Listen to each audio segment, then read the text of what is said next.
మంత్రమూలం గురోర్వాక్యం మోక్షమూలం గురోకృపా. గురు కృపాకి కేవలం సర్వవ్యాప్తమైన పరమాత్మకి సాష్టాంగ ప్రణమిల్లుతూ, సనాతన ధర్మంకు సాష్టాంగ ప్రణమిల్లుతూ, విశ్వ గురు పరంపరకి, సనాతన గురు పరంపరకి మరియు క్రియాయోగ గురు పరంపరకి సాష్టాంగ ప్రణమిల్లుతూ, మీ అందరి హృదయంలో చైతన్య రూపంలో ఉన్న పరమాత్మకి ప్రణమిల్లుతూ, ఇప్పుడు మనం మొదలు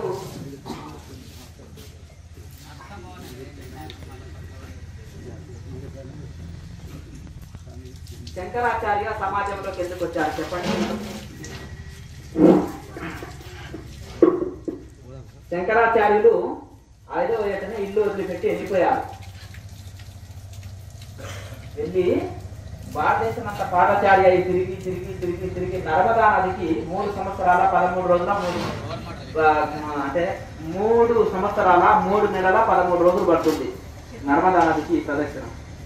కొంతమంది ఇంకా శాస్త్రీయంగా చేస్తే, స్పీడ్గా చేస్తే 6 నెలల్లో కూడా పూర్తి చేయొచ్చు, 4 రాష్ట్రాన్ని కవర్ చేసుకొని ఉంటుంది. అలా ఆయనకి గోవింద గౌడపాదుల దర్శనము ఓంకారేశ్వరంలో గుహలో, ఆయన జీవితాంతం ఒకే గుహలో తపస్సు చేసుకుంటున్నారు గోవింద గౌడపాదుల వారు. మరి గురువు దర్శనం దొరికింది, అక్కడ గురువు గారి అనుగ్రహం దొరికింది. మరి నాయన శంకర నీకోసం ఎదురు చూస్తున్నారా నాయన అన్నాడు చూడంగానే. ఈయన ఆశ్చర్యపోయాడు, నేను గురువు కోసం వెతుకుతున్నట్టు ఈయనకి ఎలా తెలిసింది? ఈ గుహలో వృద్ధాప్యంలో ఉన్నారు, ఇక్కడ కూర్చొని ఇంత ఆప్యాయంగా పిలుస్తున్నారని వారిని చూసినప్పుడు ఈయనకి అనంతమైన శాంతి, ఆనంద భాషలు రాలిపోయాయి. అద్భుతంగా ఇంకక్కడ గురు శిష్యుల మధ్య మంచి సమాధానం జరిగింది, ఆయనకు మనసు తృప్తి జరిగింది. అక్కడే 6 సంవత్సరాలు శంకరాచార్యుల వారు తపస్సు చేసుకున్నారు. ఆ గుహ పేరేంటి? భైరవ గుహ అంటారు. భైరవ గుహలో వాళ్ళ గురువు గారు తపస్సు చేసిన తర్వాత, ఆ వయసు అయిపోయిన తర్వాత ఓంకారేశ్వరము నర్మదా తీరం, అక్కడ కంకర రాళ్ళు కూడా శంకర రూపాలు, అక్కడ నర్మదా శివలింగాలు ఉంటాయి ఆ నదిలో మొత్తం. అది ఆ నది తీరంలో మహాత్యాగులు, మహా ఋషులు, గొప్ప గొప్ప మహనీయులు, తపసంపన్నులు, అన్ని గుహలు, కుటీరాలు ఇవన్నీ ఉంటాయి. మరి అక్కడ ఆ గురువు గారు వయసు అయిపోయిన తర్వాత ఆ నర్మదా ఈ యొక్క ఓంకారేశ్వరం దేవాలయం కింద ఇంకొక గుహ ఉంటుంది, ఆ గుహలోకి వచ్చేసారు.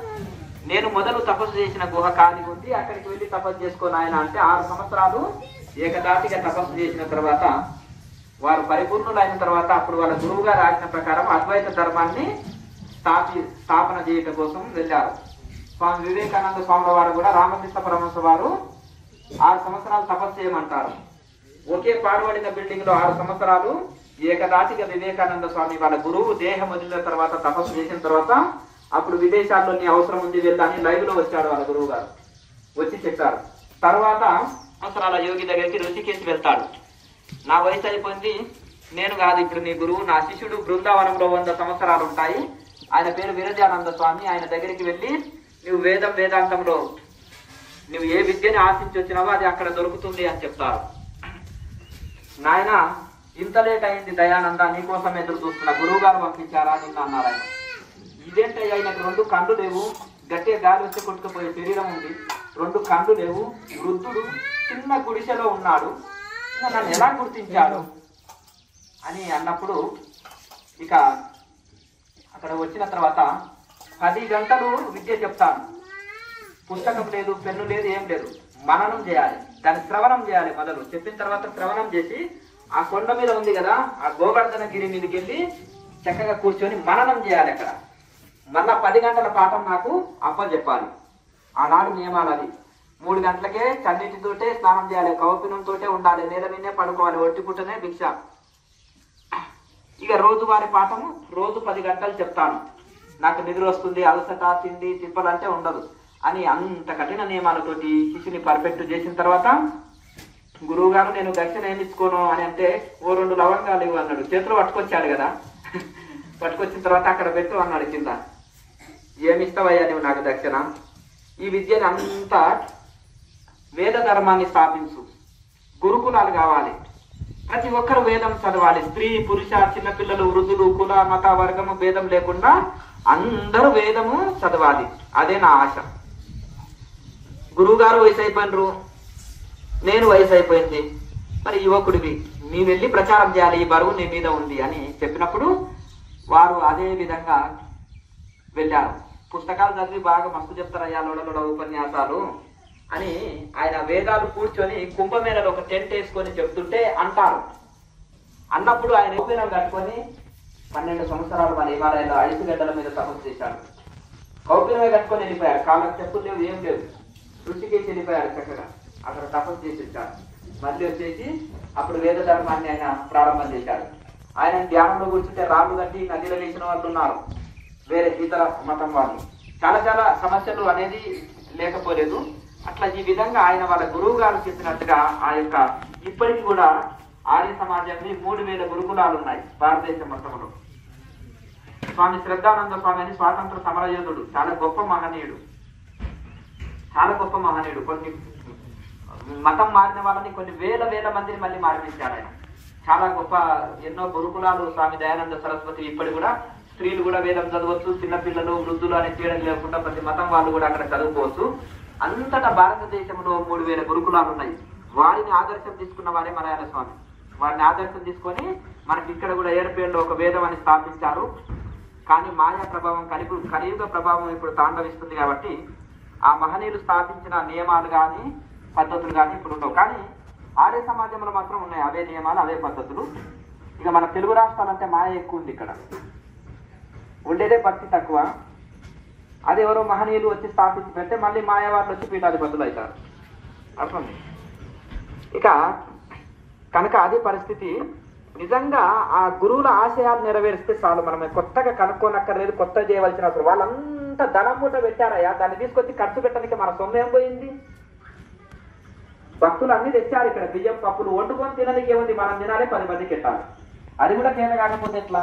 గురువులు చనుకోను ధనాన్ని కూడబెట్టారు, మఠాల పేరు మీద ఫిక్స్డ్ చేసి పెట్టారు, పొలాలు తీసి పెట్టారు, 100 ఎకరాల పొలాలు ఆస్తులు, అవి తీసుకొచ్చి ఖర్చు పెట్టి చేయండి ఆయన. అంటే బీపీ షుగర్లు వస్తే నేను కడతాను, అహం కడతాను, అహం భోక్తాను, నేను చేస్తున్నాను, నేను కడతాను, నేను నాది వదులుతలేదు. ఈ శరీరమే నేను, దీనికి సంబంధించిన అన్ని పరివారం అంతా నాదే, ఈ ఆస్తి పాస్తులు ఇవన్నీ నేను నాది వదులుతలేదు. అందుకని మా నాయన ఆశయ అంటాడు, ఈ సంసారం నుండి ఎట్లా తరించాలి గురుదేవ్ అంటే నేను నాది వదిలిపెట్టు అంటాడు. నేనంటే నేను దేహం అనేది మర్చిపో, దీనికి సంబంధించినవి ఉంటాయి. నాది అంటే ఏంటిది? భార్య పిల్లలు ఆస్తులు పాస్తులు ఉంటాయి కదా, పొలాలు, ఇవన్నీ నావి. నేనుంటేనే నాది ఉంటుంది, నేనే లేకపోతే నాది ఎక్కడ? ఇప్పుడు శరీరం వదిలింది ఒక యజమాని, ఆయనది ఎక్కడ ఉంది? ఏం లేదు కదా. ఆ శరీరం ఉన్నప్పుడే కదా నేనుంటే నాది ఉంటుంది, నాది ఉంటే నేను ఉంటుంది, రెండింటికి లింక్ ఉంటుంది. నేను లేదు, నాది లేదు. కనుక ఆ విధంగా గడపగలగాలి. కనుక ఇప్పుడు ఎంత శాస్త్రాలు చదివిన పండితులకైనా ఇది వదలదు. ఈ 2 వదులుట కోసమే మహనీయులు చెప్పారు. అందుకనే గురు పరంపర ఎందుకు ఉండాలి అంటే నేను నాది వదిలించుకోవడానికి. ఇప్పుడు ఒక ఆయన ఉంటాడు, 2 రోజులు స్వయంగా ఏదో 100 రూపాయల బట్టలు వేసుకుంటాడు, ఏదో స్వామిని అంటాడు, 4 రోజులకు యోగిని అంటాడు, 4 రోజులకు ఏమంటాడు అంటే గురువు శిష్యుని అంటాడు, 4 రోజులకు నేనే దేవుడిని అంటాడు. ఎందుకు? స్వయంగా బట్టలు వేసుకున్నాడు కాబట్టి. అదే గురువు కింద మెదిగాడు అనుకో. ఒక సీతారాం బాబాని నేను అడిగినాను, 126 సంవత్సరాలు. బాబాజీ అమ్ ఖుద్దు శ్రీరామ్ హే అన్నాను. నాన్న అమ్ దాస్ హే కాని, నేను దాసుని, ప్రభుని కాదు. ఎంత వినయమో! 2 రోజులు చేసే వరకే నేనే దేవుడు అనేటోళ్ళు ఉన్నారు. అసలు నీ దేవుడు అయితే ఎదుటివాడు దేవుడు కదా, నేనే దేవుడు అంటే మరి అహంకారం వచ్చేది. ఇప్పుడు ఇన్ని ఉన్నాయి, అన్ని ఆత్మస్వరూపం, శివస్వరూపం, విష్ణుస్వరూపమే నాకు కనిపిస్తున్నాయి. మరి నేను ఒక్కనే దేవుడిని అంటే అహంకారం వచ్చే కదా. అంటే మహనీయులకు రాదు, కానీ కొత్తగా ధ్యానంలోకి వచ్చిన వాడికి వస్తుంది. ఇప్పుడు కొన్ని ఈ ప్రపంచంలో అన్ని జీవరాశులు భగవత్ స్వరూపమే, నీ ఒక్కడివే ఎట్లా భగవత్ స్వరూపం? అంతే కదా. అదే నేను వాదన చేసేది చాలా మంది తోటి. నేను భారతదేశం అంతా తిరిగింది కూడా గురు పరంపర లేకుండా. అయ్యా ఆ ఫోన్లన్నీ కట్టేసి సైలెంట్గా ఉండండి. ఇక్కడికి వచ్చిన సంసారం వదలకపోతే ఎట్లా? ఆ సంసారం సంకలనే పెట్టుకొని పోతాం, ఫోన్ సంకలో పెట్టుకొని పోయినట్టు, జేబులో పెట్టుకుపోయినట్టు. ముచ్చట్లు ఈడికే వస్తాయి, లిస్టు చదువుతుంటారు. ఇంకా అక్కడ సర్ది చెప్పాలి. మౌనం పాటించేటప్పుడు ఏం చేయాలి? రేపు ఎల్లుండి ఏం పనులు చేయాలి, అన్ని పనులు 2 రోజుల ముందే చేయాలి. అన్ని ఈ రోజు నేను మౌనం ఉంటానని అందరికి చెప్పి పెట్టుకోవాలి, సైలెంట్ పెట్టుకోవాలి. నేను ముందే చెప్పినా కదా సైలెంట్ పెట్టుకుంటా అనుకోనని. అట్లా ఆ విధంగా మాకు ఇప్పుడు వ్యవహారం నేను లేనిది ఎట్లా నడుస్తుందండి? ఈ హాస్పిటల్ నడవదు, ఈ స్కూల్ నడవదు, ఈ యొక్క కంపెనీ నడవదు, మాకు ఇల్లు నడవదు. ఆయన పుట్టుకున్న దేహం వదిలాడు, ఇక వీళ్ళు ఆకలి కొని అట్లే ఉంటున్నారా? యజమాని పోతే పిల్లలకి తల్లి చెప్తుంది, మీ నాన్న లేడు కొంచెం జాగ్రత్త అని. ఒళ్ళొచ్చి కష్టపడతారు, టెన్షన్ తోటి చక్కబరుచుకుంటారు. ఇంకొక ఆయన పోతే ఇంకొక ఆయన వస్తాడు, అంతేనా కదా? ఓ సీఎం పోతే ఇంకొక ఆయన వస్తాడు, ఓ మినిస్టర్ పోతే ఇంకొక ఆయన వస్తాడు. ఓ అంతే కదండి. ఇంకా లేకపోతే ఒకరు పోతే ఒకరు. ఇప్పుడు మనము ముఖ్యము, మనం ప్రధానం అనుకోవడం ఇది అజ్ఞాన స్థితి. కనుక ఇప్పుడు ఈ విధంగా ఎందుకంటే అజ్ఞానము తాండవిస్తుంటుంది. ఎందుకంటే ఒక సరి అయిన గురు పరంపరలో మనము శిక్షణ తీసుకొని ఋషి పరంపరలో ఉంటే ఈ అజ్ఞానం ఉండదు. కనుక ఒకటే మన భారతదేశంలో ఉండేటంత ఋషులు ఎక్కడ లేరు, ఇంత ఉండే ఇక్కడ ఉండే జ్ఞానం ఎక్కడ లేరు. మనం అజ్ఞానం వెస్టర్న్ మాస్టర్స్ ని పాటించవలసిన కర్మ గతి మనకు లేదు. అర్థమైంది కదా? ఎందుకంటే మన ఋషులందరూ పోయి విదేశాల్లో వ్యాప్తి చేసి వచ్చారు. ఒక్క ఆధ్యాత్మికమని ఒక్క వెస్టర్న్ గురువు వచ్చి ఇండియాలో వ్యాప్తి చేశాడని నాకు చూపించాను. నలంద విశ్వవిద్యాలయంలో సమస్త వేదము, వేదాంతము, యుద్ధకాండ సమస్త విద్యలని నలంద విశ్వవిద్యాలయంలో ప్రపంచ దేశాలు పడవల్లో అన్నాడు పడవ ప్రయాణంలో వచ్చి నేర్చుకునేవారు. మరి ఒక్క అక్కడి గురువు వచ్చి ఇక్కడ ఏమన్నా ఆధ్యాత్మికాన్ని వ్యాప్తి చేశాడా? లేదు కదా. ఇంకా అక్కడి గురువులు కూడా ఇక్కడ శిక్షణ తీసుకున్నట్టు ఆధారాలు ఉన్నాయి. మీరు ఏ మత ప్రవక్త ఉన్నా కానీ ఇక్కడ శిక్షణ తీసుకొని వెళ్ళారు. మరి అలాగే మరి ఇక్కడి గురువులు ఎంతో మంది అక్కడ పోయి వ్యాప్తి చేసి వచ్చారు. ఇప్పుడు నవీన గురువులు ఎంతమంది లేరు. ఇప్పుడు వివేకానంద స్వామి అక్కడ పోయి సక్సెస్ అయ్యారు. పరమహంస యోగానంద స్వామి రామ, మహేష్ యోగి, ఇంకా ఎంతో మంది భక్తి వేదాంత స్వామి, ఇంకా జిడ్డు కృష్ణమూర్తి, ఇంకా ఎందరో మన చాలా మంది వెళ్ళారు. కొన్ని వందల పేర్లు ఉన్నాయి. వాళ్ళు ఒక్కరన్నా వచ్చి ఇక్కడ ఏమైనా వ్యాప్తి చేయగలిగారా? లేదు. ఎందుకంటే ఇక్కడ ఉండే శాస్త్రీయమైంది అక్కడ లేదు. ఎంతో మంది ఫారిన్ యూత్ పాదయాత్రలు వచ్చారు. మొన్న నేను హిమాలయస్ లో కూడా నాకు చాలా మంది కలిశారు. అంటే అక్కడ భోజనం విద్య ఉంది, ముక్తి విద్య లేదు. అక్కడ ఓన్లీ సైన్స్ ఉంది. ఇక్కడ వేదంలో, వేదాంతంలో, యోగంలో పీజీ పిహెచ్డీలు చేయాలన్నా, థియరీ ప్రాక్టికల్లో పర్ఫెక్ట్ కావాలన్నా, సాధన చేసుకోవాలన్నా ఇండియా గొప్పది, అందుకని వచ్చినామని అన్నారు. పాదయాత్రలు ఎట్లా రాగలిగారు అనేది కొంతమంది చెప్పిన దానికి ఆన్సర్స్ కూడా వాళ్ళ ద్వారానే మళ్ళీ చెప్పించిన ఇంటర్వ్యూలో. నువ్వు ఎట్లా నడవగలుగుతున్నావు 50 కిలోమీటర్ల రోజుకు? వీళ్ళకి డౌట్ వస్తుంది, చెప్పండి అంటే నేను ఈ ఎక్సర్సైజులు మధ్యలో ఎవరీ 10 కిలోమీటర్లకు ఒకసారి చేస్తాను. ఇటువంటి నేను ఈ పద్ధతులు పాటిస్తా కాబట్టి నాకు శరీరం సహకరిస్తుందని వాళ్ళ ద్వారానే మళ్ళీ ఆన్సర్స్ రాబట్టినాం. ఇప్పటి కూడా ఎందరో మహనీయులు ఒక దాసభావనతో ఉన్నారు, గొప్ప మహానుభావులు. నేను చటక్ బాబాది వీడియో తీసినాను, రాలేదు. ఈ వీడియోకు నేను చిక్కన్ అన్నాడు ఆయన. ఈ వీడియోకు నేను చిక్కన్ అన్నాను. చటక్ బాబా గురించి మన కేఎంసీ ఛానల్లో 2 ఇంటర్వ్యూలు వచ్చినాయి. ఒకటి గోపాలానందగిరి గారని, ఆయనతో చేసిన ఇంటర్వ్యూలో చటక్ బాబా చాలా సిద్ధ పురుషుడు. నేను అర్ధరాత్రి 2 గంటలకు పోతే నలుగురము, ఆయన దగ్గర ఏ సామాగ్రి లేదు, ఒక గోడలు తప్ప. నలుగురికి వేడి భోజనం పెట్టాడు. ఆయన తన చూస్తే ఏం లేదు, రోజు అట్లే జరుగుతుంటుంది అన్నాడు. తర్వాత ఇంకోటి నల్ల బట్టలు వేసుకొని ఒక అఘోరి బాబా అని, ఆయన కూడా నర్మదా తీరంలోనే నాకు శాంతి దొరికింది, జీవితాంతం అక్కడే ఉంటాను, నేను ఎటు తిరిగినా అక్కడే ఉంటాను, నేను చటక్ బాబా దగ్గరికి 5-6 సార్లు వెళ్ళినానని అతను కూడా చెప్పారు. గతంలో నేను కూడా ఒక 25 సంవత్సరాల కింద వారిని నేను దర్శనం చేసుకున్నా. కానీ మళ్ళీ కూడా వెళితే నీ కెమెరాకి నేను చిక్కన్ అన్నాడు. అంటే మరి ఏంటిది మహానుభావ, మరి మీ అటువంటి అయ్యే ఇప్పుడు ప్రపంచంలో నక్కలే సింహాలు అయిపోయినాయి. సింహాలేమో ఇక్కడ గుహల్లో ఉన్నాయి. నిజమైన అవధూతలు ఋషులేమో ఇక్కడ ఉన్నారు, అక్కడనేమో వేషధారులు ఉన్నారు. లేకపోతే కేవలం ఉట్టిగా ప్రచారం కోసమో డబ్బుల కోసమో సంస్థలు కలుపుకొని వ్యాపార కేంద్రాలు మారిపోయినాయి ఆధ్యాత్మికము. మీ అటువంటి వాళ్ళని చూపిస్తే కనీసము దర్శనం అన్న చేసుకుంటారు. అదే ఆ పుణ్యం కూడా నేను కోరను, పుణ్యం కూడా నాకు అక్కర్లేదు. కానీ ఏదో ఈ పని చేస్తే పుణ్యం వస్తుంది అనే భావన ఒకటి ఉంటుంది కదా, ఏదైనా చేస్తే అది కూడా నాకు అక్కర్లేదు. కానీ మీ అటువంటి వాళ్ళు తెలియాలి అంటే ఆ సీఆర్ఆర్ బాబాది పెట్టారు, ఆయన వేల మంది లైన్ కట్టారు. నాకు అటువంటిది వద్దు.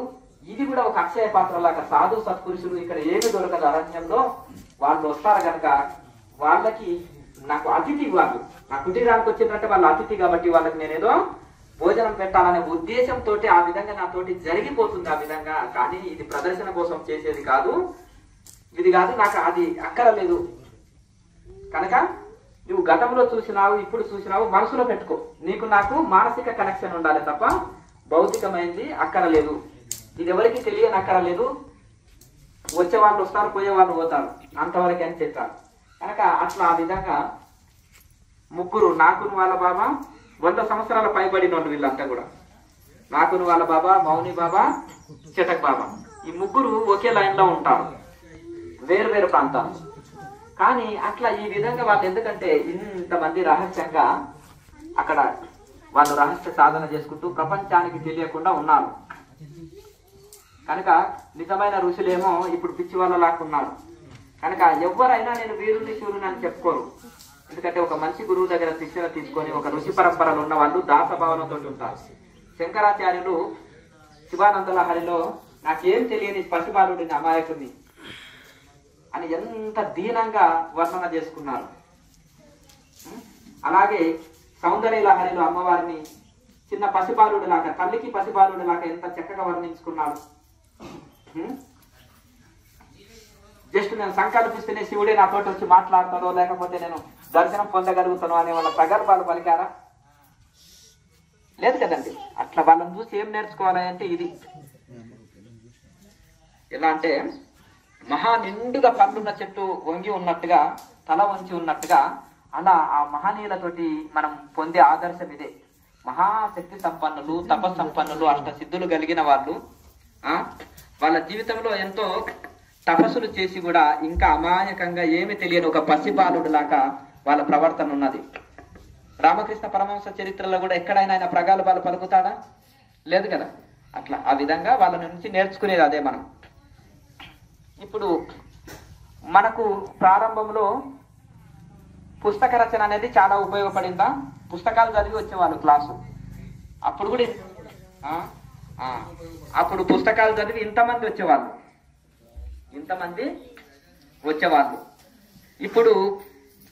ఇప్పుడు ఎలా వస్తున్నారు? ఛానల్ చూసి వస్తున్నారా? సరే చూద్దాం. అందరు ఛానల్ చూసి వచ్చారా? అమ్మో సరే. కానీ యూట్యూబ్ మనకేం చెప్తుంది? ఎన్ని దేశాల వాళ్ళు చూస్తున్నారు, ఎంత వయసు వాళ్ళు చూస్తున్నారు అనేది అన్ని వస్తుంటుంది. చాలా మంది ఏమంటారు అంటే సబ్స్క్రైబ్ చేసుకున్నారంటే చేసుకున్నామంటే అంటారు. ఫోన్ చూస్తే అయ్యో చేసుకున్నాం అనుకున్నాం, రోజు వస్తున్నాయి కదా వీడియోలు అంటారు. అది తెలియదు కొంతమందికి. ఇప్పుడు 2, 3, 5, 6 చదువుకున్న పిల్లలు ఉంటారు కదా, 4th క్లాస్ 5th క్లాస్ పిల్లలకు కూడా ఫోన్ గురించి చాలా అవగాహన ఉంది. కానీ పీజీ పిహెచ్డీలు చదివిన వాళ్ళు కూడా పెద్ద వయసు వాళ్ళకి దీని గురించి అవగాహన లేదు. అందుకని మీ మనవళ్ళకి మనవరాళ్ళకి ఇస్తే సబ్స్క్రైబ్ చేసి ఇస్తారు, ఆల్ బటన్ నొక్కండి అంటే నొక్కిస్తారు. అలాగే ఇంకొకటి, చాలా మంది ఆల్ బటన్ నొక్కనందుకు అప్డేట్స్ రావు, కొత్త వీడియోలు వస్తాయి కదా. జస్ట్ సబ్స్క్రైబ్ చేసుకుంటారు కానీ పైన ఇంకొక అది ఆల్ అని ఉంటాయి, ఆల్ నోటిఫికేషన్స్ కోసం ఇంకోటి బెల్ ఐకాన్ ఉంటుంది. దాన్ని తప్పకుండా దాన్ని ప్రెస్ చేస్తే అవి మనకు కొత్త వీడియోలు వచ్చినప్పుడు వస్తాయి.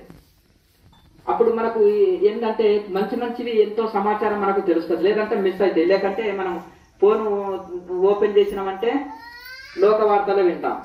అప్పుడు మనకు మంచి వచ్చింది అనుకో, ఇది వినడం వలన అది మిస్ అవుతాం. అది మిస్ కావాలి, ఇది వినాలి. ఇది రాలేదనుకో అది వస్తుంది, అంతేనా కదా. అట్లా కనుక మైండ్ని ఖాళీ పెట్టొద్దని మహనీయులు ఎందుకు చెప్తారంటే, ఎందుకు అయ్యా అంటే మనసును ఖాళీ పెట్టొద్దంట. ఖాళీ పెడితే ఏముంటుంది? ప్రపంచ వార్తలు ఆలోచనలు వస్తాయి.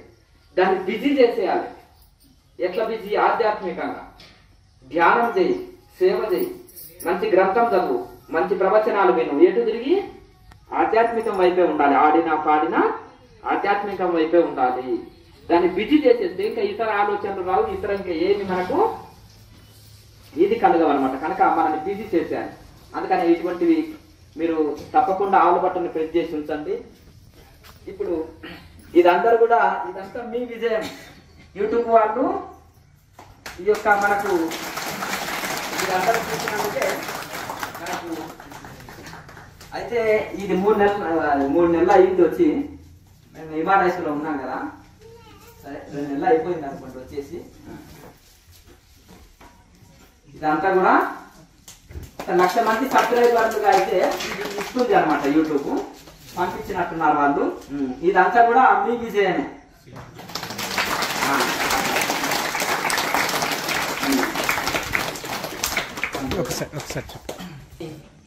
మీరు చూడడమే కాకుండా మీ బంధుమిత్రులకు ఎటువంటి మంచి విషయాన్ని షేర్ చేస్తే మంచి మంచి మహనీయులని కూర్చున్న దగ్గరనే దర్శనం చేసుకుంటారు. మీరు అంత దూరం వెళ్ళాలంటే 50 కిలోమీటర్లు నడవాలి. నడుస్తారా? అందరు నడవలేరు. పెద్ద వయసు వాళ్ళు నడవలేరు. పెద్ద వయసు వాళ్ళు ఉంటారు, కొంతమంది నడవలేరు. ఆరోగ్యం సహకరించదు. ప్లస్ ఇంకొకటి సమయం అనేది చాలా ముఖ్యము. బిజీ ఎంప్లాయీస్ ఉంటారు, వాళ్ళకి వెళ్ళడానికి అవకాశం దొరకదు. అంత దూరం వెళ్ళి అడ్రస్ దొరకదు.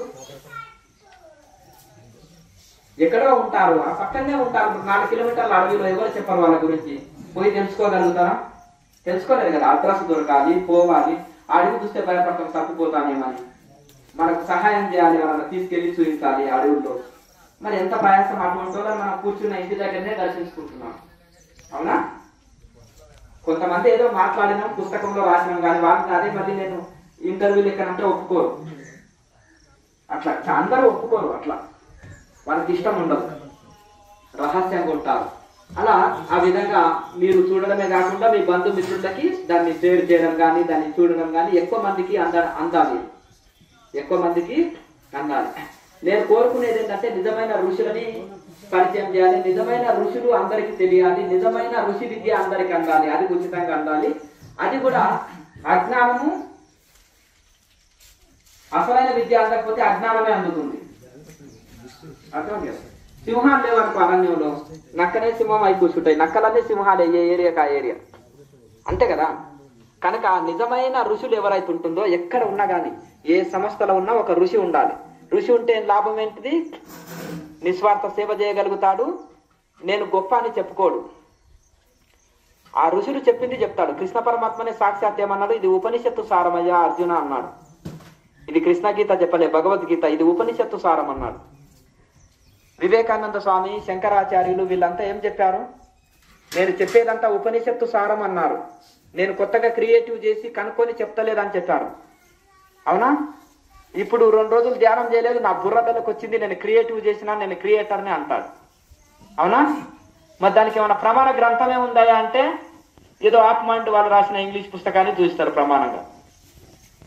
అందుకనే వెస్టర్న్ గురువుని ఫాలో కాకూడదు.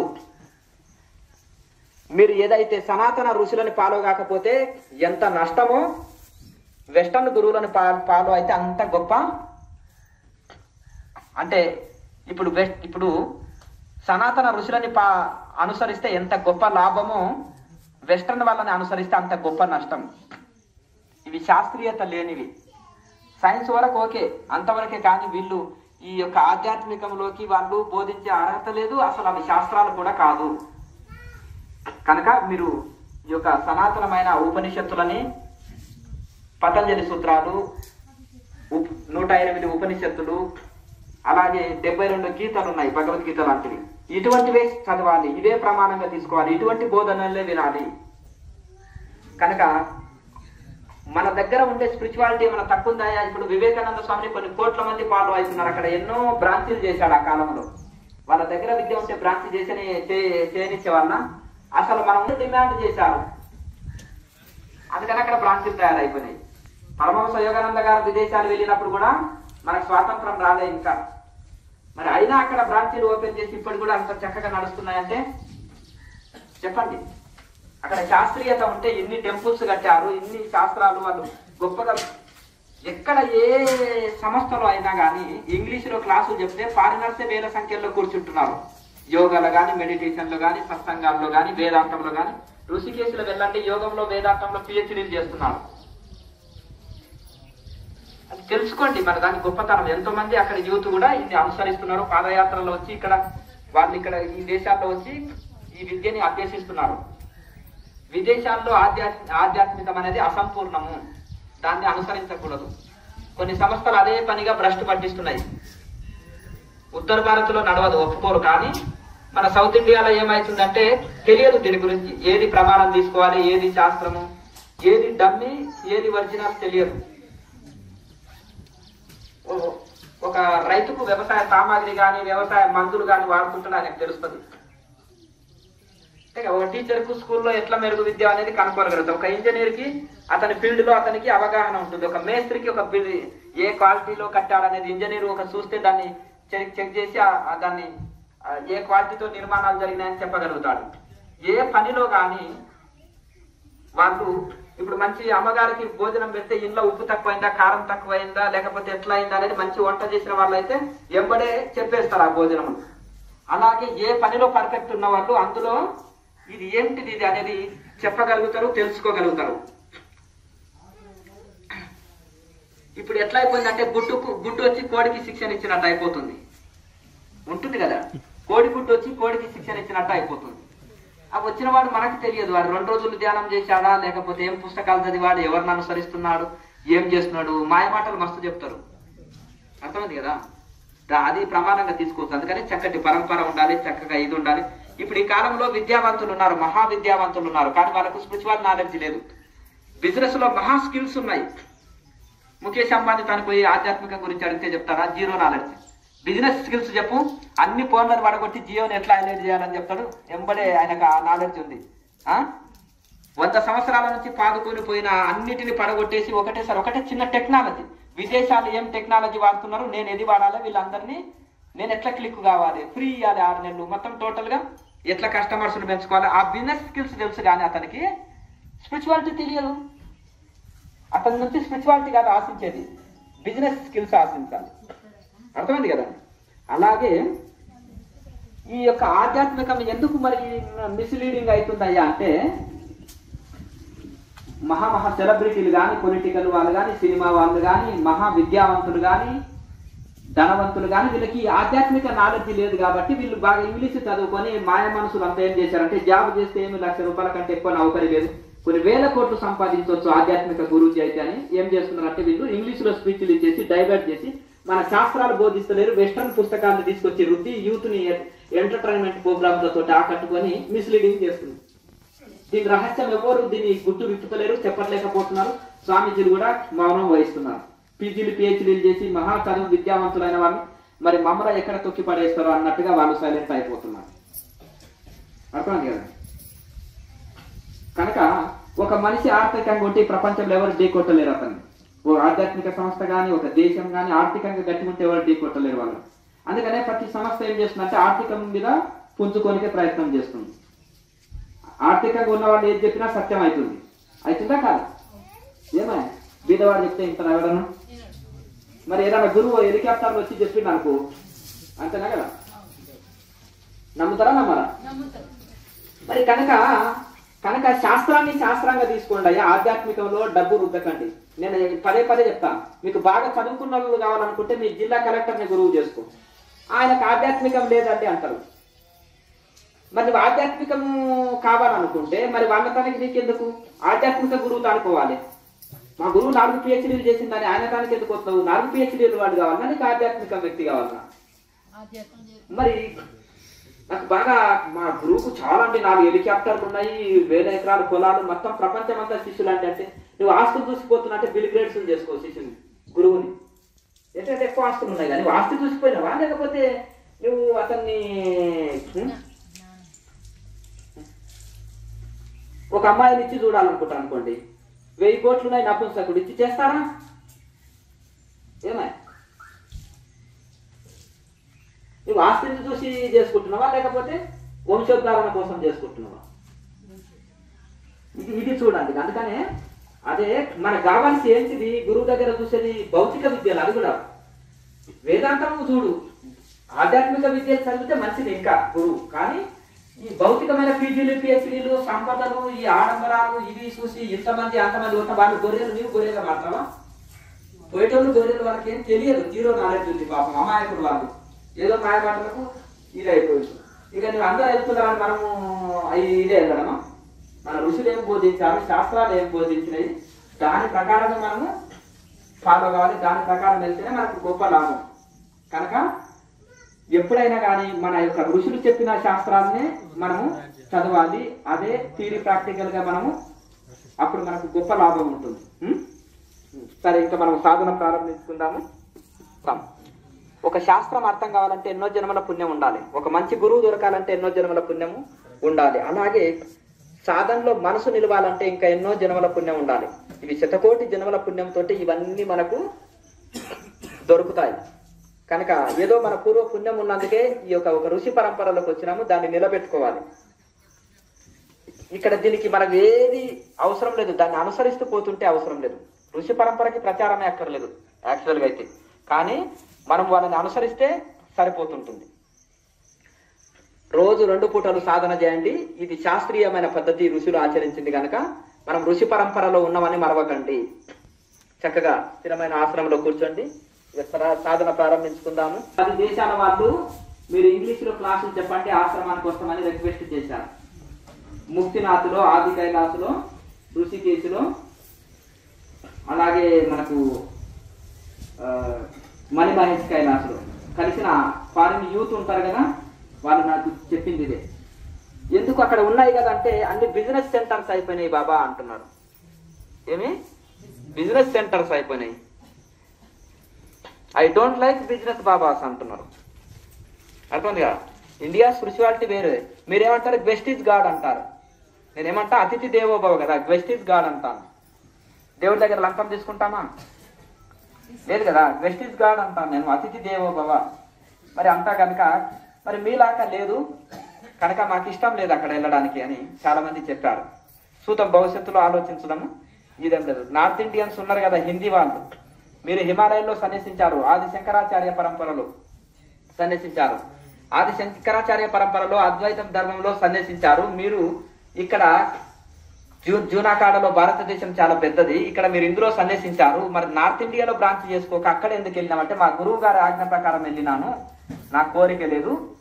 అయితే ఇక్కడ కూడా ఒక బ్రాంచ్ చేయండి, ఇటువంటి సేవలే అక్కడ కూడా జరగాలని చాలా మంది కోరడం జరిగింది. ఇలాగే తెలుగులో ఎట్లా నడుస్తుందో అలాగే హిందీ ఛానల్ని కూడా డెవలప్ చేసి ఇక్కడ కూడా హిందీలో కూడా క్లాసులు చేస్తే నార్త్ ఇండియా అయితే భారతదేశం అంతా ఉపయోగపడుతుంది. హిందీ వాళ్ళకి ఎక్కువ మీరు హెల్ప్ చేసిన, సహాయం చేసిన వాళ్ళు అవుతారు. మీకు తెలుగు ప్రజలంటేనే ఇష్టమా అని అంటున్నారు వాళ్ళు. ఫారినర్స్ కానీ హిందీ వాళ్ళు కానీ మీకు తెలుగు వాళ్ళంటేనే ఇష్టమా అంటున్నారు. అందరికీ ఆ బుద్ధి రాదు కదా, మీకు ఏదో ఆ భగవంతుడు ఆ బుద్ధిని ఇచ్చాడు. ఇటువంటి సేవా సర్వీసులే ఇంకా అందరికీ నడవాలి అని వాళ్ళు కోరుతున్నారు. ఆ మౌని బాబా అదుడు వచ్చిన వాడికి ఎలా ఇంత వండి పెడుతున్నాడు, ఆయన ఏం తినడు ఏం లేదు, గాలి తిని బతుకుతాడు. 126 సంవత్సరాల వయసులో 126 సంవత్సరాల వయసులో ఆయన టకా టకా టకా వండి పెడుతున్నాడు. మనకు ఇప్పుడు ఏం కావాలి? 10 మంది సేవకులు కావాలి. ఒక ఆయన వీపు రుద్దుతాయన, ఒక ఆయన బట్టలు రుద్దుతాయన, ఒక ఆయన బ్యాగు మోసేటాయన. ఇప్పుడు చూడండి పీఠాధిపతులు ఏం వైభోగం ఉందో, అవునా? ఏం మంచిగా గురువుజీ అయితే బాగుంటుంది. ఆయన సేవకులు ఒకరు వీపు రుద్దుతారు, ఒకరు బట్టలు ఉతుకుతారు, ఒకరు కాళ్ళు ఉతుకుతుంటారు. ఏంటి పోయినా మంచిగా సన్మానాలు దర్శనలు బాగుంటాయి. ఇది అయిపోతుంది. కనుక వాళ్ళని ఆదర్శం ఏం పొందాలంటే ఇదే, స్వయంగా వాళ్ళ పనులు వాళ్ళు చేసుకోవడమే కాకుండా వచ్చిన అతిథులకు ఎంత సేవ చేస్తున్నారు మరి చూడండి. 2 రోజులు ధ్యానానికే మనము వెంటనే నేనే దేవుడు అంటున్నాం. వాళ్ళేమో దాస భావనలో ఉన్నారు, అందరికీ దాసుని నేనని. అట్లా వాళ్ళ నుంచి మనం ఎంతో ఉంది నేర్చుకోవడం, ఎంత నేర్చుకున్నా తక్కువే.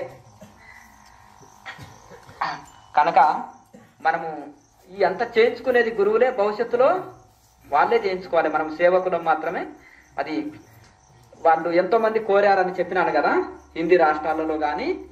అది తర్వాత చూద్దాం ఆ గురువుల ప్రణాళిక ఎట్లా ఉంటుందో దాని ప్రకారమే జరుగుతుంటుంది. మనం నిమిత్త మాత్రులమే, అంత చేయించుకునేది వాళ్ళే. ఇప్పుడు మనం సాధన ప్రారంభించుకుందాము. చక్కగా విశాలంగా కూర్చోండి. కొంచెం ముందుకు జరిగే వాళ్ళు ఉంటే ముందుకు మహాముద్ర వేసినప్పుడు కొంచెం మీకు ముందుకు ఎవరికి ఎదుటి వాళ్ళకి టచ్ కాకుండా ముందుకు వేసుకొని కూర్చోండి. ఇంకా ఫ్రీగా కూర్చోండి. ఎవరన్నా కాళ్ళ నొప్పులు ఉన్న వాళ్ళు, పెద్ద వయసు వాళ్ళు, ఏమన్నా కుర్చీలు ఉంటే అక్కడక్కడ ఒక సైడ్కి వేయండి. చేసినాం అనేది కాదు, ఎంత శ్రద్ధతో చేసినాం అనేది ముఖ్యం. ఎంతసేపు చేస్తున్నాం అనేది కాదు సాధన, ఎంత శరణాగతితో చేస్తున్నాం అనేది ముఖ్యం. తపస్సు స్వాధ్యాయ ఈశ్వర ప్రణాళిక క్రియాయోగ. తపించి పరమాత్మ కోసం పరమాత్మ ప్రాప్తి కోసం తపించి చేసే ధ్యానమే తపస్సు. నేను శరీరం కాదు ఆత్మస్వరూపాన్ని, శరీరం ఏది ఆత్మ ఏది, ప్రకృతి ఏది పరమాత్మ ఏది అని విచారణ చేసి ఆత్మభావనలో నిలవడమే వేదాంత విచారణ తప్పకుండా ఉండాలి. ఇంకొకటి శరణాగతి. మనం ఎన్ని యోగాలు చేసినా ఎన్ని చేసినా భక్తి లేని సున్నా. మరి భక్తి అంటే ఆడంబరం కాదు, వేషాధారణ కాదు. భక్తి అంటే ఏంటిది? అలంకరణ కాదు, శరణాగతి. భగవద్గీతలో కూడా కృష్ణ పరమాత్మ నీకు ఏది చేత కాకుండా ఒక శరణాగతి పొందు. సర్వధర్మాన పరిత్యజ్య మామేకం శరణం రజ అహం త్వా సర్వ పాపేభ్యో మోక్షయిష్యామి మా శుచః. కనుక ఒక శరణాగతి కలిగి ఉంటూ నీకు అన్ని లభిస్తాయి. నీకు అన్ని ఏది దొరకాలనో అది దొరుకుతుంది. ఎన్నో జన్మల పాపాలు పోతాయి. నీకు మోక్షాన్ని ఇస్తాను. నీకు ఏది కావాలన్నా నీకు అది ఇస్తాను. ఒక శరణాగతి కలిగి ఉండు. ఇది కూడా చేత కాకపోతే ఎట్లా? మనకు అంత నీదే అని. లాభాలు వచ్చినానుకో కష్టపడ్డానండి, నష్టం వచ్చినానుకో దేవుడు ఇలా చేశాడండి. ఇది కాదు. నష్టం చేశాడా? భగవంతుడే చేశాడు. లాభం చేశాడా? భగవంతుడు. ఈ రెండు ఆయనకే వదిలేసి. ఈ రెండు చేత అయితే లేదు. గొప్ప మహనీయులు కూడా అన్నారు, నీ పాపం పుణ్యం నాకు వదిలేని ఆయన నీకేది లేదు ఈ రోజు నుంచి. అంటే పాపం అంటే మూట బాగుంది స్వామి, పుణ్యం ఎట్లా ఇస్తాను. మరి నీకు శాంతి లేదు. ఆ రొంటికి మూట తీసుకొచ్చి నా పాదాల దగ్గర వెయ్యి, ఇక నీకేమీ లేవు, నేను మోస్తా రెండింటిని అన్నాడు ఆయన. మరి అది కూడా మనకు శాంతం అయితే లేదు. అట్లా కాకుండా అదే శరణాగతి అనేది ఎంత గొప్పదంటే, ఫలితం కూడా చేసిన అనుకో లాభ నష్టాలు ఉంటాయి. సేవలో లాభ నష్టాలు ఉంటాయా? సేవలో లాభ నష్టాలు. అందుకనే చిత్తశుద్ధి కోసము నిష్కామ కర్మయోగం భగవద్గీతలో చెప్పబడ్డది. సేవ వలన చిత్తశుద్ధి అవుతుంది. సబ్బు పెడుతుంటే మురికి పోయినట్టు వస్త్రానికి. ఆ చిత్తశుద్ధి కోసం నిష్కామ కర్మ చెప్పింది. అందుకనే సాధకుడు ప్రారంభంలో ఏ ఆశ్రమానికి వెళ్ళినా, ఏ బ్రహ్మచారి వెళ్ళినా, భక్తులు వచ్చినా మొదలు సేవ అని సేవ ద్వారా చిత్తశుద్ధి చేస్తారు గురువులు. భగవద్గీతలో మొదటిది కూడా కర్మయోగం సేవనే. కనుక ఏది కోరినా ఫలితం కోరకుండా చెయ్యి, దైవ అర్పితంగా చెయ్యి. లాభం కానీ నష్టం కానీ, సుఖం కానీ దుఃఖం కానీ, అది ఏది చేసినా దైవానికి అర్పించి చేస్తే చిత్తం శుద్ధం అవుతుంది. మనకు చిత్తం బ్యాలెన్స్ గా ఉంటుంది, మనోవికారాలు రావు. కనుక ఆ విధంగా ఆ చిత్తశుద్ధి కోసము మనము ఏది చేసినా దైవానికి అర్పించి చేయాలి, శరణాగతితోటి చేయాలి. కనుక ఒక శరణాగతితోటి అన్ని లభిస్తాయి. సాధన చేసే వాళ్ళు ఈ క్రియాయోగం అంటే ఏదో ప్రాణాయామనో ఇది అది కాదు. ఇది ఇందులో ప్రాణాయామ చేస్తాము, వేదాంత విచారణ చేస్తాము, భగవంతునికి శరణాగతితోటి చేయాలి. ఏమయ్యా యోగులు ఏదో భక్తి ఉండదు యోగులకి అని అనుకుంటా. తప్పు ఇది. మిగతా హఠయోగ చేసేటోళ్ళకు లేకపోవచ్చు, ఇది హఠయోగ కాదు. ఇది వేదాంతులు చెప్పేది జ్ఞానయోగం ఉంటుంది, శరణాగతి ఉంటుంది, భక్తి యోగం ఉంటుంది, ధ్యాన యోగం ఉంటుంది. అన్ని కలిపి చేస్తేనే క్రియాయోగం అంటారు. తపస్సు, స్వాధ్యాయం, ఈశ్వర ప్రణిధానం మూడు కలుస్తాయి. కనుక మనం విచారణ చేయాలి, ప్రాణాయామ చేయాలి, భగవంతుడికి శరణాగతితోటి చేయాలి, దాస భావనతో ఉండి చేయాలి. అట్లా కనుక ఇవన్నీ కూడా కలిపి చేస్తేనే ఇదవుతుంది. కనుక మేరుదండం నిటారు పెట్టుకొని కూర్చొని తాళవేద క్రియ, చక్రస్మరణ, మహాముద్ర, నాభిక్రియ, ప్రాణాయామ, జ్యోతి ముద్ర ఈ 6 ముద్రలు వేసి సాధన చేస్తే వెంటనే మనోలయం జరుగుతుంది. ఒక కార్పెంటర్ ఉన్నారు, 10 వస్తువులు ఎందుకండి, ఒక వస్తువుతోటి చేయమంటే డోర్ చేస్తాడా? ఏది చేసే పని అది చేస్తుంది. వంట చేయడానికి ఇంత సామాగ్రా, అయ్యయ్యో కూరగాయలు కోసి అందులో వేస్తే అయిపోతుంది కదండి. అవుతుందా? అట్లా కాదు కదండి. అమ్మగారిలో అడగండి ఎన్ని ఎన్ని కావాలి, లిస్టు రాసిస్తుంటుంది కదా. అట్లాగే ఒక కూర మంచిగా కావాలంటే ఎన్ని వస్తువులు అందులో వేస్తాము.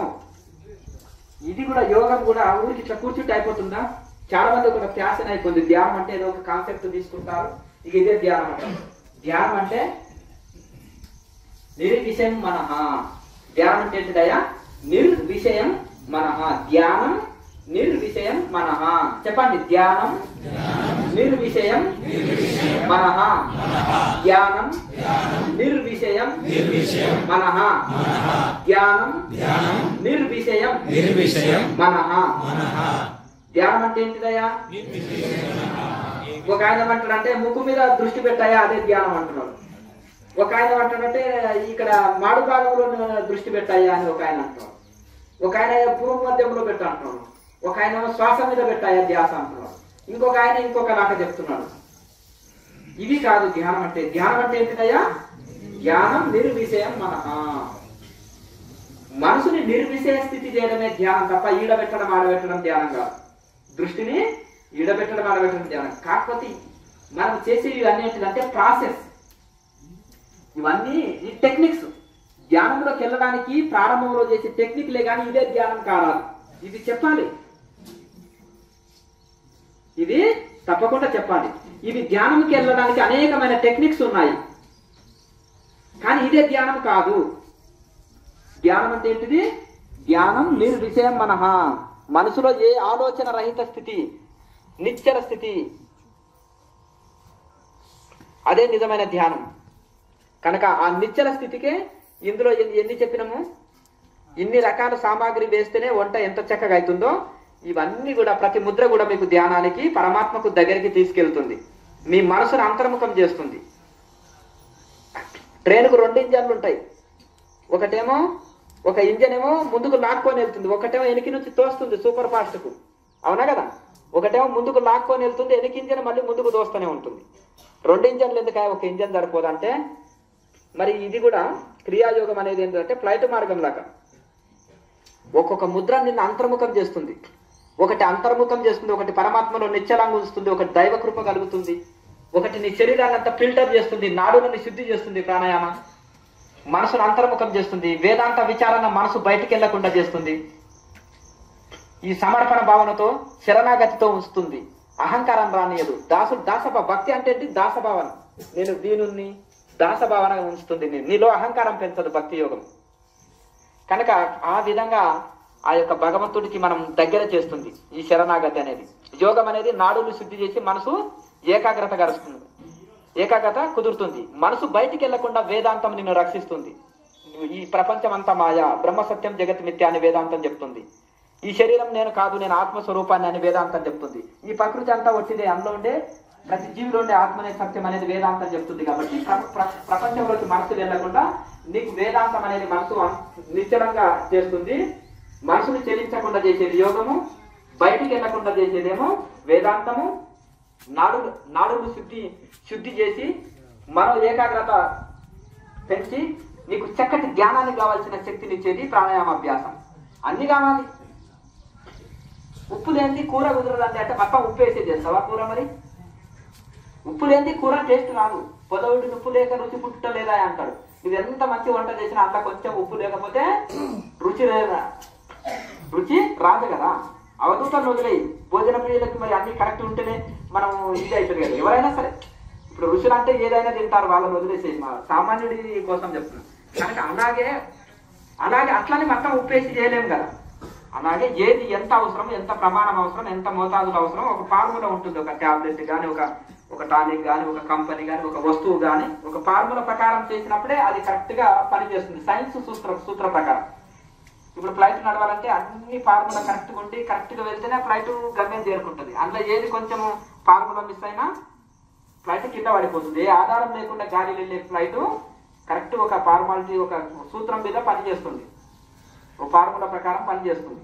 అలాగే ఆ సూత్రం మీదనే నడవాలి. ఇది యోగం కూడా మన ఋషులు అన్ని ఒక ఫార్ములా కనుక్కున్నారు. ఆ ఫార్ములా అక్కర్లేదు. ఒక ఆయన ఏం చేశాడంటే, ఒక పహల్వాన్ బాడీ బిల్డర్, ఆయన ఏం చేసేసాడంటే, ఆయన పులి అంటే చాలా ఇది పులిని చూసినప్పుడు ఆయనలో శక్తి రెట్టింపు అవుతుంది.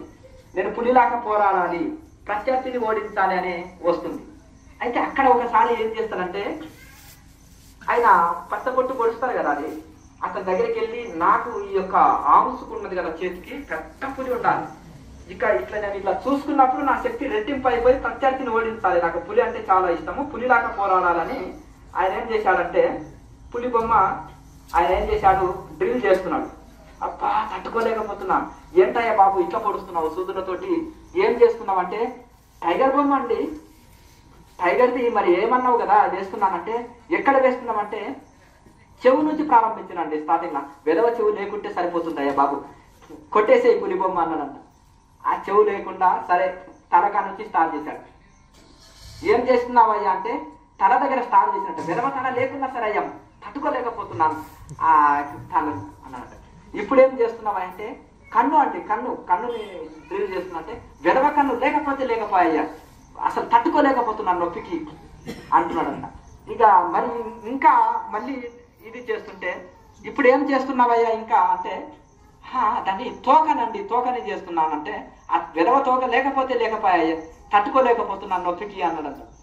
మరి ఇంకా ఏం చేస్తున్నావయ్యా, ఇంత మంట వస్తుంది శరీరంలో, ఇంత నొప్పిగా ఉంది అంటే కాళ్ళు అండి, కాళ్ళని నేను చేస్తున్నా అంటే వెదవ కాళ్ళు లేకపోయా అసలు తట్టుకోలేకపోతున్న బాధయ్యా అన్నాడు.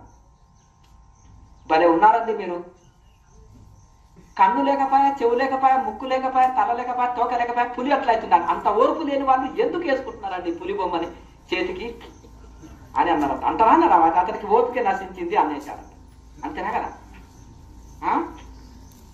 నేను పెళ్లి చేసుకోను, సంసారం వద్దు, నాకు మాత్రం ఒక బాబు కావాలి, 9 నెలలు మాత్రము నేను భరించలేను, నీకు జ్ఞానం అనే పుత్రుడు కావాలంటే ఏం చేయాలి, తల్లి 9 నెలలు మొయ్యాలి, ఆ శ్రమ ఓడ్చాలి, పురిటి నొప్పులు భరించినప్పుడే జ్ఞానం అనే పుత్రుడు కలుగుతాడు, అప్పుడు నీకు అర్థమైంది కదా. మరి ఈజీ పద్ధతి అండి, ఈజీ కాళ్ళైనా చాపుకోవచ్చు, కుర్చీలైనా కూర్చోవచ్చు, నడవైనా వాడుకోవచ్చు, హాయిగా తిని కూడా కూర్చోవచ్చు.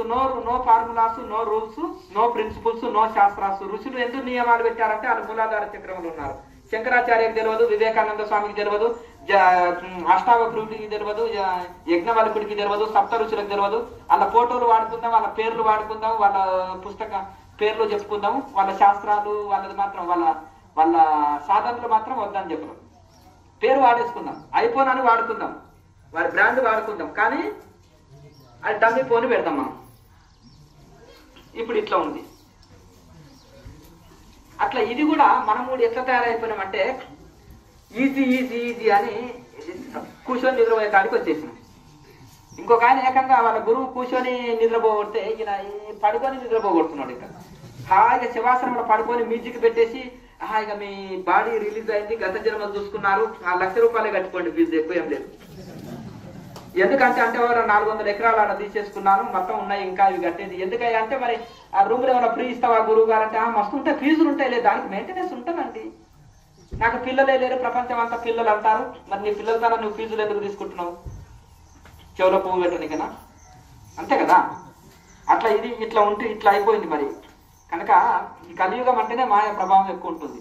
కనుక ఇదే విధంగా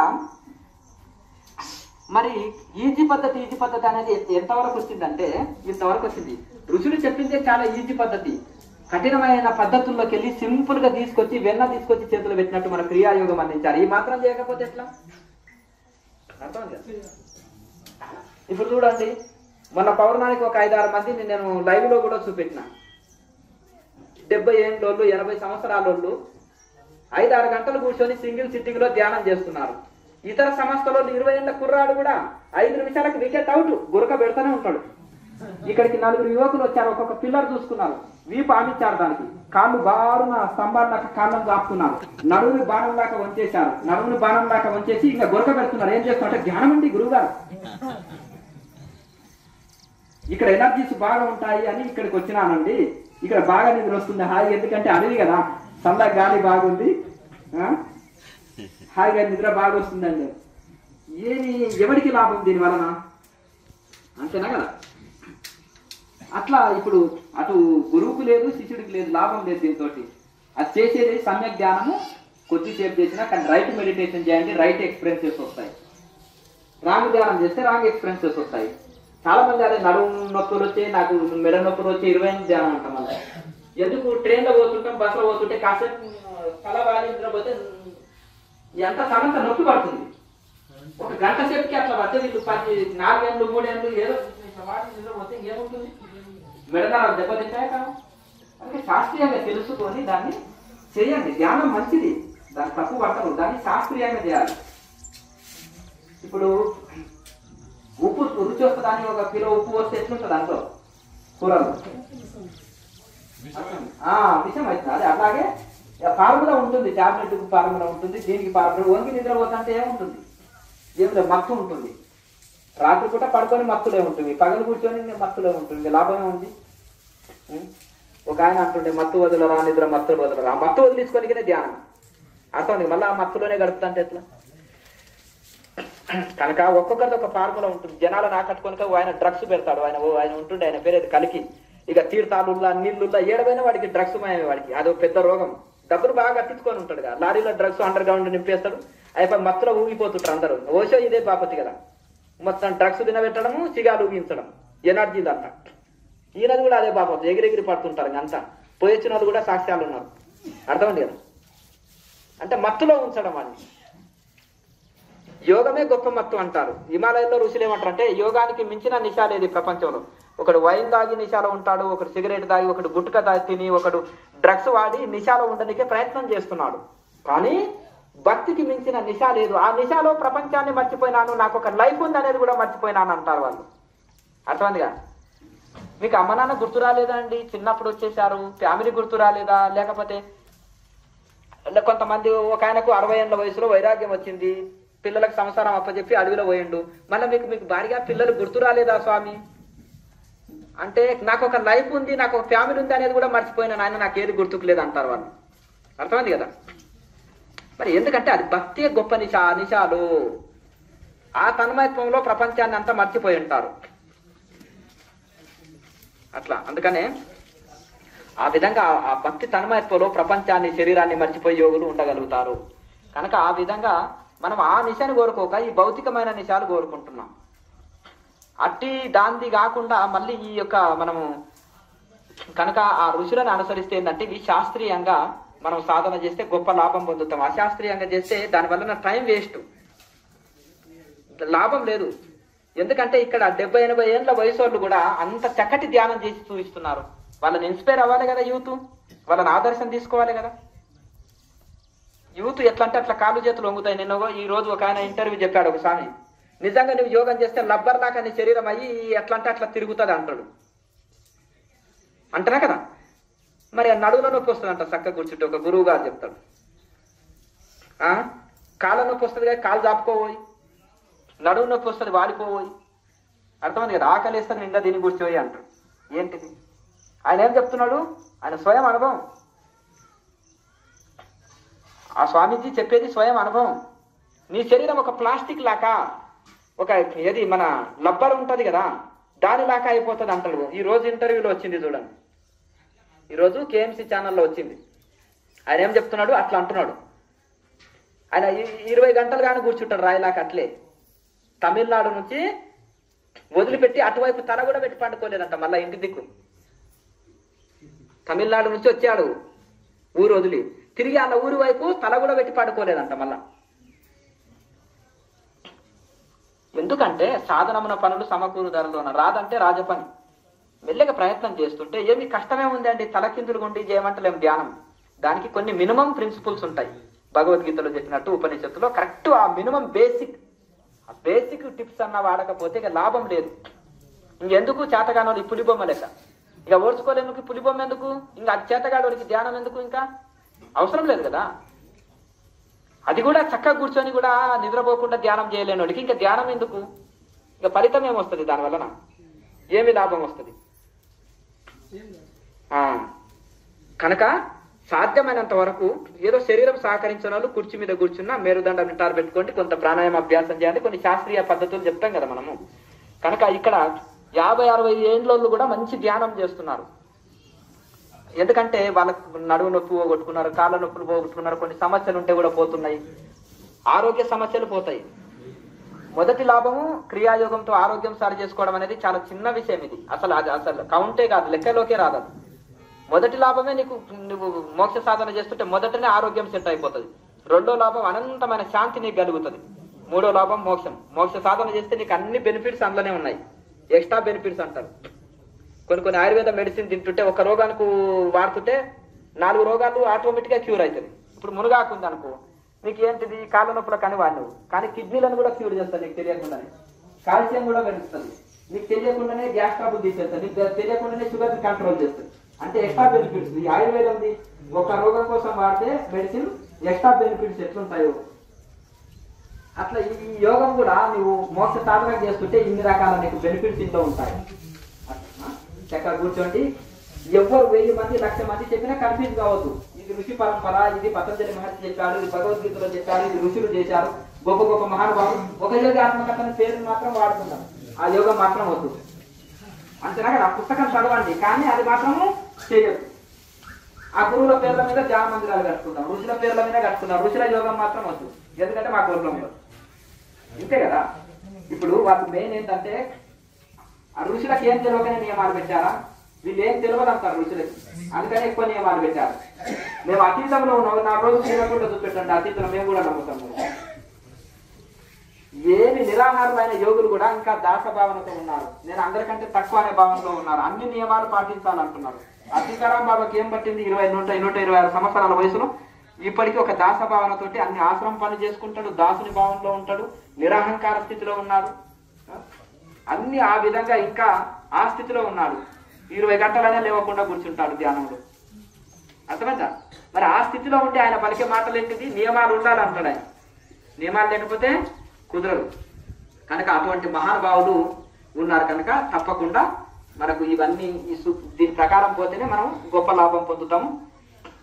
ఈ యొక్క 6 ముద్రలు చెప్పినా కదా. ఇప్పుడు 6 ముద్రలు చేసి చక్కగా మనం ధ్యానం చేస్తే అద్భుతమైన ధ్యానం కుదురుతుంది. ఇది 2 ముక్కు రంధ్రాల గుంట చేసే ప్రాణాయామం, సహజ ప్రాణాయామం.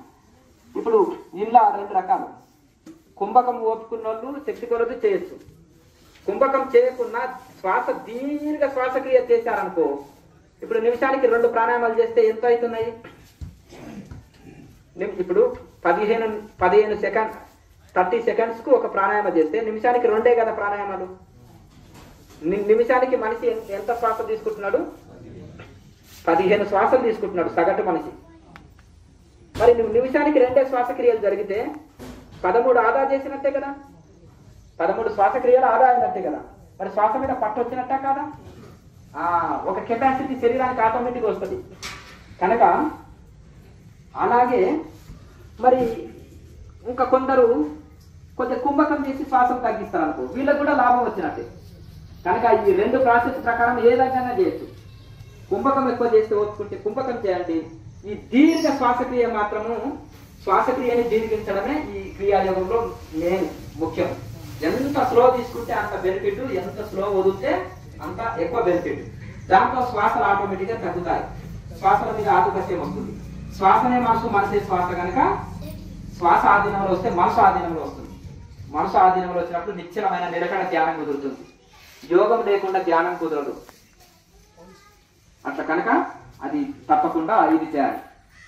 అలాగే ఇది అన్ని చేసిన తర్వాత ధ్యానం చేస్తే వెంటనే నిశ్చల ధ్యాన స్థితి మనకు కుదురుతుంది. ఇది 2 ముక్కు రంధ్రాల గుంట చేసే సహజ ప్రాణాయామం. మేరుదండం నిటారు పెట్టుకొని సుదీర్ఘమైన శ్వాసం తీసుకొచ్చి ఆజ్ఞ చక్రం నిలుపుకోండి.